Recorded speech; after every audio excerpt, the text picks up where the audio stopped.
This is part two of the cause and effect lecture. So, when you're writing your causal analysis, you need to know your purpose and your audience, and this is for anything that you write. I mean, even when you send an email to somebody, you should know, who you're sending it to, whether it's just a single individual within your company or whether it's to a department or the entire company.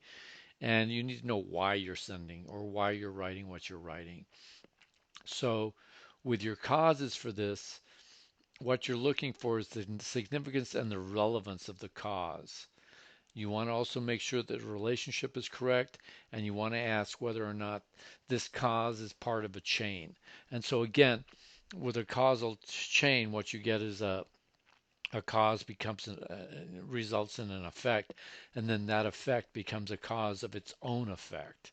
Uh, so, as we did with the Breaking Bad example, the guy quits working for the company, becomes a chemistry teacher, then gets cancer, and because of his situation, starts making crystal meth, right? Which I don't recommend for anybody.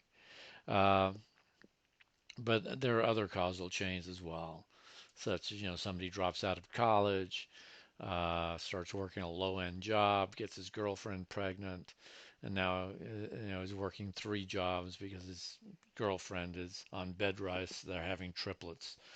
Uh, so you have all sorts of different causal chains, but one cause results in an effect, and that effect then becomes its own cause of another effect.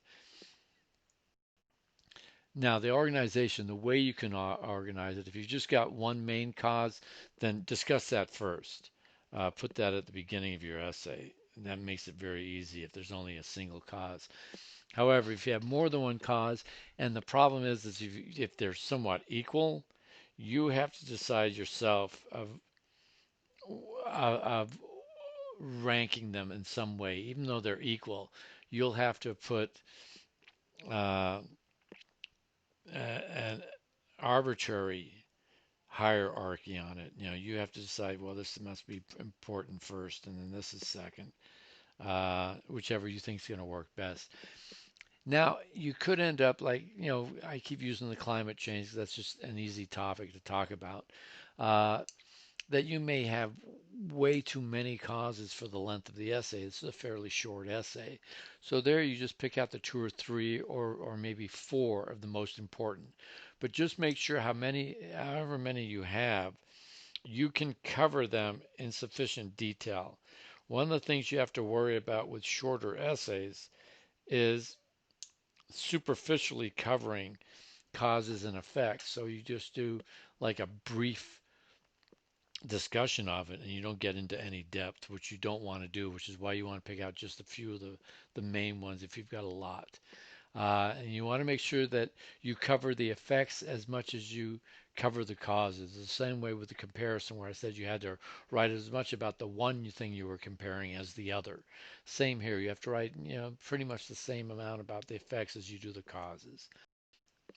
Now, uh, with the organization, be careful you don't just list the causes and effects. This sometimes does happen.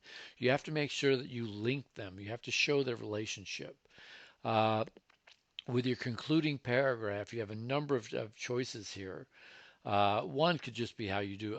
I did almost all my essays was just to wrap it up by restating the thesis and a couple of the main pieces of support that I'd used to to give support to the thesis.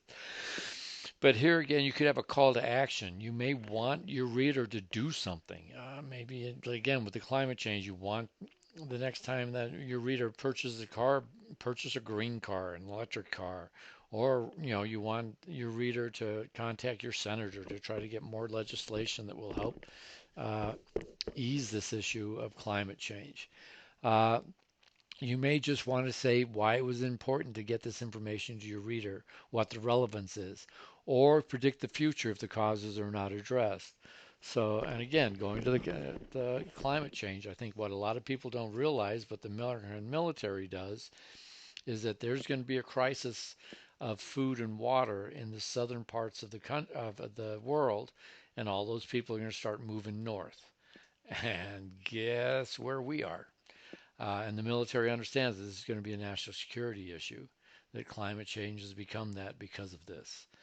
So your prediction could be that there's going to be millions of people banging on that wall that got built and knocking it down because they have no choice. They can't survive where climate has destroyed the land. All right, now possible topics, and you have your choice. Any kind of recent social trend that cause and effect. So again, something like TikTok is an easy one to look at. Uh, Secondhand smoke, the effects of that. What poor grades can be the causes and the effects of those? The effects on society of drug and alcohol abuse, not just on the individual, but on society as a whole. We have a lot of opioid addicts in this country, an awful lot of alcoholics, and it costs the economy billions and billions of dollars every year. Uh, and it destroys families. I mean, there's all sorts of effects that it can have on society. Staying up too late because you're in chat rooms, or just playing your Xbox or your Xbox or your PlayStation. What effects does that have? Unfair hiring practices. What are the causes for that? Why does that exist? All right, now generating topics.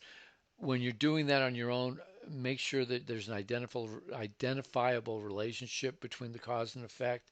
So make sure you do have a strong essay in that respect, and make sure you have enough causes and effects for the length of your paper. But again, like I said, if you have too many, then pick out the few that are the strongest, and go with 3 or 4 at the most. All right. Now there's this strategy. I've talked about this when we talked about brainstorming, clustering. I'm not a fan of clustering. It doesn't work well for me. It does work for other people. I do think it works very well here in the cause and effect because you can kind of group things together, which has happened here. So we've got traffic jams is going to be our topic. And you can see in the red, we've got all the causes, and you can start to see how some of those causes link up and make causal chains. And then in the lovely teal, um, we have what are the effects of those traffic jams. And so that's why a clustering would work well for this. You put your topic in the middle, and then whatever pops into your head, you write it off to the sides, and then you draw lines and you start trying to make connections. All right, something else you can use is a bridge paragraph. I think I talked about using in the paragraph lecture using a sentence that looks back at what you've just written and forward into what you're about to write. In a cause and effect essay, you can use an entire paragraph that kind of sums up the effects or the causes and goes into the effects that you're going to be dealing with. So here's an example of that. So there really are a variety of reasons for all the traffic jams, depending on when and where they occur. A few are based on bureaucratic stupidity, but others are just the natural occurrences of any modern city. The effects, however, are uniformly awful and hardly any of them seem preventable. So here we've gone and wrapped up the causes and we're talking and we let the reader know we're now going into the effects. So that's a good way to transition within your essay by using a bridge paragraph like that. All right, so that's it for the cause and effect. Uh, the assignment sheet is in this week's module, and we'll be doing a peer edit on it in a week or two.